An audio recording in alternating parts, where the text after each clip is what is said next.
ఈ రోజు నోటిఫికేషన్ వచ్చేసరికి పెరో ఆప్టిక్స్ కంపెనీ నుంచి ఈ యొక్క వేకెన్సీ అనేది రావడం జరిగింది. డేటా విశ్లేషకుడిగా మీరైతే వర్క్ చేయాల్సి ఉంటుంది. ఈ యొక్క కంపెనీ భారతదేశంలోనే ఉంటుంది. ఒక రోజు క్రితమే ఈ యొక్క వేకెన్సీ అనేది తీయడం జరిగింది. 100 మందికి పైగా ఇప్పుడు వరకు దరఖాస్తు పైన క్లిక్ చేసి అప్లై చేసుకోవడం అనేది కూడా జరిగింది. సో ఈ యొక్క వేకెన్సీ అనేది మనకి లింక్డ్ఇన్ ద్వారా రావడమే జరిగింది అనమాట. రిమోట్ అనేసి ఇవ్వడం జరిగింది. మీరు ఇంటి దగ్గర ఉండి వర్క్ అనేది చేసుకోవచ్చు. ఎలా అప్లై చేయాలో అనేది కూడా వీడియో ఎండ్ వరకు చూస్తే మీకు అర్థమవుతుంది అనమాట. అలాగే మీ ప్రొఫైల్ మరియు ఈ రెజ్యూమ్ ఈ ఉద్యోగానికి ఎలా సరిపోతాయి అనేది కూడా ఇక్కడ వివరంగా ఇవ్వడం జరిగింది. సో ఈ ఉద్యోగానికి తగ్గట్టుగా ఒక అప్డేటెడ్ రెజ్యూమ్ అనేది తయారు చేసుకుని ఉంచుకోవాలి. నేను ఈ ఉద్యోగానికి తగిన వాడినా లేదా అనేది చెక్ చేసుకోవాలి. అలాగే ఈ ఉద్యోగం కోసం నన్ను నేను ఎలా ఉత్తమంగా తీర్చిదిద్దుకోగలను అనేది కూడా ఆలోచించి మీరైతే అప్లై చేసుకోవచ్చు. ఉద్యోగం గురించి చూసుకుంటే వేల సంవత్సరాలుగా పటాలు మానవులకు నిర్ణయాలు తీసుకోవడానికి అవసరమైన జ్ఞానాన్ని అందించాయి అనేసి చెప్పడం జరుగుతుంది. పటాలు మూల్యాంకనం చేసే వ్యక్తిగా మీ పట్టణం, నగరం లేదా దేశం కోసం ప్రాథమిక నృత్యాన్ని అందించే అవకాశం మీకు ఉంటుంది అనేసి చెప్పడం జరుగుతుంది. అలాగే పెరో ఆప్టిక్స్ లో డిజిటల్ మ్యాపింగ్ అప్లికేషన్ల కోసం మ్యాపింగ్ డేటాను సమీక్షించే డేటా విశ్లేషకుల కోసం మేము వెతుకుతున్నాము అనేసి చెప్పడం జరుగుతుంది. అలాగే మీ పరిశోధన సామర్థ్యాలు కొన్ని మార్గాలు నావిగేషన్ ఖచ్చితమైనవి మరియు సురక్షితమైనవిగా ఉన్నాయని ధృవీకరిస్తాయి అనేసి చెప్పడం జరుగుతుంది. అలాగే మరియు నిర్ధారిస్తాయి అనేసి కూడా చెప్పడం జరుగుతుంది. అలాగే ఈ పాత్రలో భాగంగా మీరు వ్యాపార పేర్లు మరియు ప్రారంభ సమయాలు సరైనవని ధృవీకరిస్తారు. ప్రారంభ స్థానం నుండి చివరి గమ్యస్థానానికి దూరం ఖచ్చితంగా జాబితా చేయబడిందని మీరు తనిఖీ చేస్తారు అనేసి చెప్పడం జరుగుతుంది. ఫలితంగా మెరుగైన వినియోగదారు అనుభవాలు లభిస్తాయి అనేసి కూడా చెప్పడం జరుగుతుంది. ఈ ఉద్యోగంతో మీరు మీ సొంత ఆఫీస్ సౌకర్యం నుండే ఈ అత్యంత సరళమైన పని షెడ్యూలు, పని వారాంతాలు, అలాగే లేదా సాయంత్రం వేళల్లో మీ రోజులను ప్లాన్ చేసుకోవచ్చు అనేసి కూడా చెప్పడం జరుగుతుంది. మీ పాత్రల సౌలభ్యం మీ దినచర్యంపై ప్రభావాన్ని తగ్గిస్తుంది అనేసి కూడా చెప్పడం జరుగుతుంది. కాబట్టి మీరు నేర్చుకునేటప్పుడు సంపాదించాలని చూస్తున్న విద్యార్థి అయినా, పార్ట్ టైం, ఫుల్ టైం, ప్రొఫెషనల్గా కొత్త సవాళ్ళ కోసం చూస్తున్న పదవి విరామం చేసిన వ్యక్తి అయినా లేదా ఇంటి నుండి పనిచేసే తల్లిదండ్రులైనా పెరో ఆప్టిక్స్ కోసం మీకు సరైన పాత్రను కలిగి ఉంటుంది అనేసి చెప్పడం జరుగుతుంది. అలాగే ఆదర్శ అభ్యర్థి చూసుకుంటే ఆంగ్లంలో అనర్గంగా మాట్లాడగలిగే విధంగా ఉండాలి, ఫ్లూయెంట్గా మాట్లాడాలి, అద్భుతమైన పరిశోధన నైపుణ్యాలు, అలాగే మీ స్వదేశానికి సంబంధించిన అద్భుతమైన స్థానిక జ్ఞానం అనేది చాలా అవసరం. అలాగే భారతదేశం భౌగోళికం మరియు సంస్కృతి గురించి మంచి అవగాహన మరియు సాధారణ జ్ఞానం అనేది అవసరం. విశ్లేషణాత్మక మనస్తత్వం అనేది ఉండాలి. ఉద్యోగ అవసరాలు వచ్చేసరికి భారతదేశంలోని కనీసం 5 సంవత్సరాలు వరుసగా నివసిస్తున్నారు అయి ఉండాలి. అలాగే మెటీరియల్ మరియు కాన్సెప్ట్లపై మీ పూర్తి అవగాహనను ధృవీకరించగలిగే ఆన్లైన్ ఓపెన్ బుక్ పరీక్షల్లో ఉత్తీర్ణులు కావాలన్నమాట. పని లభ్యతను బట్టి కనీసం 10 గంటలు మరియు వారానికి 20 గంటల వరకు పనిచేయడానికి సిద్ధంగా ఉండాలి. సెర్చ్ ఇంజన్లు, మ్యాప్ అప్లికేషన్ల గురించి మంచి పని పరిజ్ఞానం మరియు సోషల్ మీడియా ప్లాట్ఫామ్లతో పరిచయం అనేది చాలా అవసరం. అలాగే విభిన్న సూచనల యొక్క బహుళ సెట్లను నేర్చుకోవడము, అర్థం చేసుకోవడం మరియు వర్తింప చేయడంలో బలమైన సామర్థ్యం అనేది చాలా అవసరం. అన్ని పనులు స్వతంత్రంగా చేసుకునే విధంగా ఉండాలి. ప్రయోజనాలు వచ్చేసరికి వారానికి 20 గంటలు పనిచేస్తే చాలా అనమాట. పోటీతత్వం, వేతన రేటు ఉంటుంది. అలాగే మీ పరిశోధన నైపుణ్యాలను అభివృద్ధి చేసుకోవచ్చు.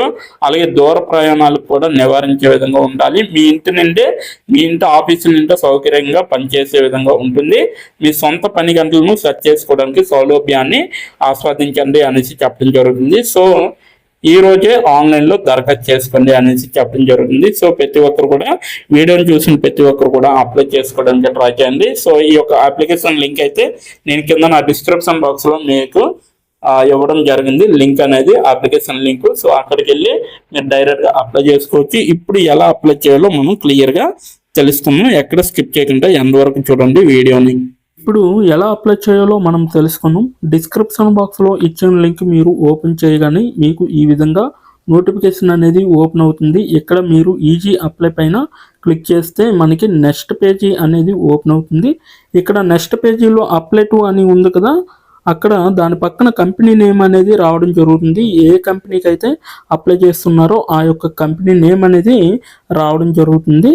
దాని తర్వాత మీరు మీ యొక్క ఈమెయిల్ ఐడితో లింక్డ్ఇన్లో లాగిన్ అయ్యి ఉండాలి. అలా అయి ఉంటే మీకు ఈమెయిల్ ఐడి కూడా కనబడుతుంది. ఫోన్ కంట్రీ కోడ్ అనేది కూడా కనబడుతుంది. అక్కడ మీ యొక్క ఫోన్ కంట్రీ కోడ్ని మీరు ఎంటర్ చేయాలి. మనది ఇండియా కాబట్టి +91 అని ఉంటుంది. మొబైల్ ఫోన్ నెంబర్ ఉంది కదా, అక్కడ కూడా మీ యొక్క పర్మనెంట్ మొబైల్ నెంబర్ అనేది ఇవ్వాలి. తర్వాత మీరు నెక్స్ట్ అనే ఆప్షన్ పైన క్లిక్ చేయాలి. నెక్స్ట్ పేజీకి తీసుకువెళ్తుంది. ఇక్కడ మీరు మీ యొక్క రెజ్యూమ్ అనేది అప్లోడ్ చేయాలి. డాక్యుమెంట్లో కానీ పీడిఎఫ్లో కానీ రెజ్యూమ్ని అప్లోడ్ చేయాలి. మినిమం రెజ్యూమ్ అనేది 2 MBలో ఉండాలి. అప్లోడ్ చేశాక నెక్స్ట్ అనే ఆప్షన్ పైన క్లిక్ చేయాలి. మనల్ని జాబ్కి కావలసిన కొన్ని క్వశ్చన్స్ అడగడం జరుగుతుంది. అవి ఏంటంటే ఇప్పుడు చూడండి, మీరు how many years of work experience అని అడుగుతుంది. ఎక్స్పీరియన్స్ లేకపోతే నో ఎక్స్పీరియన్స్ అనేది మీరు మెన్షన్ చేయాలి. ఎస్ ఆర్ నో అనేది. అది కూడా ఎటువంటి ఎక్స్పీరియన్స్ అవసరం లేదు అని అప్లికేషన్లో మెన్షన్ చేస్తే అప్పుడు మీరు నో ఎక్స్పీరియన్స్ అని టైప్ చేయాలి. ఎక్స్పీరియన్స్ ఉన్నవాళ్ళు కంపెనీ నేము, ఏ కేటగిరీలో వర్క్ చేశారు, కేటగిరీ నేమ్ అనేది ఇవ్వాలి. కంపెనీలో ఎప్పుడైతే జాయిన్ అయ్యారో స్టార్ట్ డేట్ అనేది ఇవ్వాలి. మీరు ఎప్పుడు మానివేశారో అంటే ఆ కంపెనీ నుంచి మీరు ఎప్పుడు లీవ్ అయ్యారో ఎండ్ డేట్ కూడా మీరు ఇవ్వాలి. CTC total package of year అంటే మీకు పర్ ఇయర్కి ఎంత ప్యాకేజ్ వచ్చిందనేది కూడా మీరు మెన్షన్ చేయాలి. ఎక్స్పీరియన్స్ లేని వాళ్ళు company name, starting date, end date, CTC ఇవేమీ ఇవ్వక్కర్లేదన్నమాట. నెక్స్ట్ వన్ చూసుకుంటే what is your level of proficiency in English అంటే మీకు ఇంగ్లీష్లో ఎంత ప్రావీణ్యం ఉందో వీళ్ళైతే అడగడం జరుగుతుంది. ఎక్సలెంట్ అయితే ఎక్సలెంట్, గుడ్ అయితే గుడ్, యావరేజ్ అయితే యావరేజ్, బిలో యావరేజ్ అయితే బిలో యావరేజ్, ఇలా ఇచ్చిన పాయింట్స్లో ఏ ఒక ఆప్షన్ని మీరు సెలెక్ట్ చేసుకొని మీరైతే అక్కడ మెన్షన్ చేయాలి. నెక్స్ట్ పాయింట్ చూసుకుంటే హౌ మచ్ శాలరీ ఎక్స్పెక్టేషన్స్, ఈ కంపెనీ నుంచి మీకు ఎంత శాలరీ కావాలనేది అడగడం జరుగుతుంది. అది కూడా మీరు మెన్షన్ చేయొచ్చు. నెక్స్ట్ పాయింట్ చూసుకుంటే how did you see this job అంటే మీరు ఈ జాబ్ని ఎక్కడి నుంచి చూసారో అని అడగడం జరిగింది. సో మీరు యూట్యూబ్ అయితే యూట్యూబ్, ఫేస్బుక్ అయితే ఫేస్బుక్, ఇన్స్టాగ్రామ్ అయితే ఇన్స్టాగ్రామ్, లింక్డ్ఇన్ అయితే లింక్డ్ఇన్, నౌకరీ అయితే నౌకరీ. సో ఈ 4 అంటే ఈ 5 రకాలలో మీరు ఎక్కడి నుంచి అయితే ఈ యొక్క జాబ్ పోస్టింగ్ని చూసారో సో అది మీరు మెన్షన్ చేయాలి. నెక్స్ట్ వన్ వచ్చేసరికి మీకు బ్రీఫ్ యువర్ సెల్ఫ్ ఇంట్రడక్షన్ అని ఉంటుంది. అక్కడ మీరు ఒక 5 or 10 లైన్స్ మీకోసం మీరు రాస్తే సరిపోతుందన్నమాట. ఫైనల్గా మీరు సబ్మిట్ యువర్ అప్లికేషన్ ఆప్షన్ పైన క్లిక్ చేస్తే మీ అప్లికేషన్ అనేది కంపెనీ వాళ్ళకి చేరుతుంది. మీ రెజ్యూమ్ని చూసి అలాగే మీ స్కిల్స్ని చూసి మీ డీటెయిల్స్ అన్నీ చూసి డైరెక్ట్గా మిమ్మల్ని కాంటాక్ట్ అవ్వడం అనేది జరుగుతుంది. లేదా మీరిచ్చిన ఈమెయిల్కి ఇంటర్వ్యూ మెయిల్ పంపడం జరుగుతుందన్నమాట. అలాగే మీరు ఎప్పటికప్పుడు మీ యొక్క ఈమెయిల్ని చెక్ చేసుకోవాలి. సో ఇదన్నమాట మొత్తం అప్లై చేయవలసిన ప్రాసెస్. నోటిఫికేషన్ పూర్తి డీటెయిల్స్ చూస్తారు కదా, ఇంకెందుకు ఆలస్యం, వెంటనే అప్లై చేసుకోండి. ప్రతి ఒక్కరు కూడా ఈ నోటిఫికేషన్కి అప్లై చేసుకుంటారని కోరుకుంటున్నాను.